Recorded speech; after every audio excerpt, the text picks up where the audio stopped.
मित्रों, द्वापर युग में भगवान श्री कृष्ण को विष्णु का अवतार माना जाता है। विष्णु ने ही राम के रूप में अवतार लिया और विष्णु ने ही भगवान श्री कृष्ण के रूप में अवतार लेकर अपनी 8 पत्नियों का आनंद लिया था। रुक्मणी, जयंती, सत्यभामा, कालिंदी, मित्रविंदा, सत्य, भद्रा और लक्ष्मणा। इसमें से सत्यभामा को अपनी सुंदरता और महारानी होने का घमंड हो गया था। दूसरी ओर सुदर्शन चक्र जो भगवान श्री कृष्ण की उंगली में रहता है, उसे अपने सबसे ज़्यादा शक्तिशाली होने का घमंड हो गया था। और भगवान श्री कृष्ण का वाहन जिसे गरुड़ कहा जाता है, उसे अपने सबसे तेज उड़ान भरने पर घमंड हो गया था। एक दिन भगवान श्री कृष्ण अपनी द्वारिका में रानी सत्यभामा के साथ सिंहासन पर विराजमान थे और उनके निकट ही गरुड़ और सुदर्शन चक्र भी उनकी सेवा में विराजमान थे। बातों ही बातों में रानी सत्यभामा ने लहजे में पूछा, हे प्रभु, आपने त्रेता युग में राम के रूप में अवतार लिया था। सीता आपकी पत्नी थी, क्या वो मुझसे भी ज्यादा सुंदर थी? भगवान सत्यभामा की बात का जवाब देते उससे पहले ही गरुड़ ने कहा, हे प्रभु, क्या इस दुनिया में मुझसे भी ज्यादा तेज गति से उड़ने वाला कोई हो सकता है? तभी सुदर्शन चक्र से भी रहा नहीं गया और वह भी बोल उठा कि हे भगवान, मैंने बड़े बड़े योद्धाओं को पराजित करके आपको विजयश्री दिलाई है। क्या संसार में मुझसे भी शक्तिशाली कोई है? द्वारिकाधीश समझ गए कि इन तीनों में अभिमान आ गया है। भगवान मंद मंद मुस्कुराने लगे और सोचने लगे कि इनका अहंकार नष्ट किया जाए। तभी उन्हें एक युक्ति सूझी। भगवान मंद मंद मुस्कुरा रहे थे। वे जान रहे थे कि उनके इन तीनों ही भक्तों को अहंकार हो गया है और इनका अहंकार नष्ट होने का समय आ गया है। ऐसा सोचकर उन्होंने गरुड़ से कहा कि हे गरुड़, तुम हनुमान जी के पास जाओ और कहना कि भगवान राम और माता सीता के साथ उनकी प्रतीक्षा कर रहे हैं।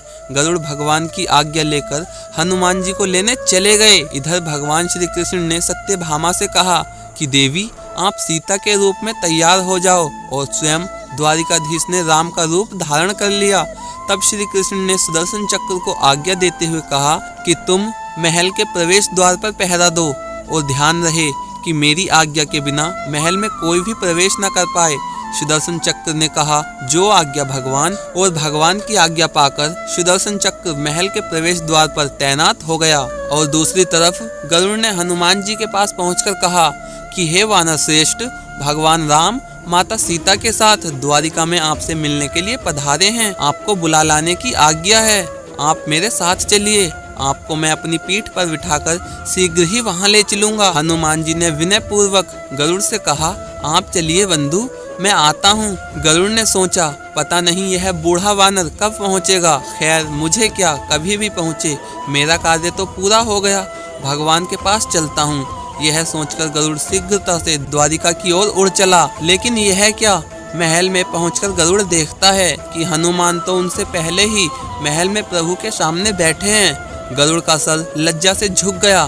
तभी श्री राम के रूप में भगवान श्री कृष्ण ने हनुमान जी से कहा कि पवन पुत्र, तुम बिना आज्ञा के महल में कैसे प्रवेश कर गए? क्या तुम्हें किसी ने प्रवेश द्वार पर रोका नहीं? हनुमान जी ने हाथ जोड़ते हुए सिर झुकाकर अपने मुंह से सुदर्शन चक्र को निकालकर प्रभु के सामने रख दिया। हनुमान जी ने कहा कि हे प्रभु, आपसे मिलने से मुझे कोई रोक सकता है क्या? इस चक्र ने मुझे रोकने का तनिक प्रयास किया था, इसलिए इसे मुंह में रख मैं आपसे मिलने आ गया। मुझे क्षमा करें। भगवान मंद मंद मुस्कुराने लगे।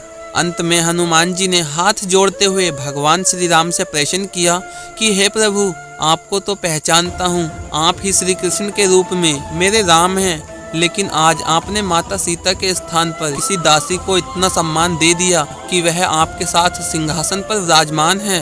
अब रानी सत्यभामा का अहंकार भंग होने की बारी थी। उन्हें सुंदरता का अहंकार था जो पल भर में ही चूर चूर हो गया था। रानी सत्यभामा, सुदर्शन चक्र व गरुड़ तीनों का गर्भ चूर चूर हो गया था। वे भगवान श्री कृष्ण की लीला समझ रहे थे। तीनों की आंखों से आंसू बहने लगे और वे भगवान श्री कृष्ण के चरणों में झुक गए। भगवान श्री कृष्ण ने अपने भक्तों के अहंकार को अपने भक्त हनुमान द्वारा ही नष्ट किया। अद्भुत लीला है प्रभु की। मित्रों, मैं आशा करता हूँ कि आपको इस वीडियो से काफ़ी सीख मिली होगी। यदि वीडियो से सीख मिली है तो हमारी वीडियो को एक लाइक ज़रूर कर देना और कमेंट्स करके बताना आपको द्वापर युग की ये कहानी कैसी लगी।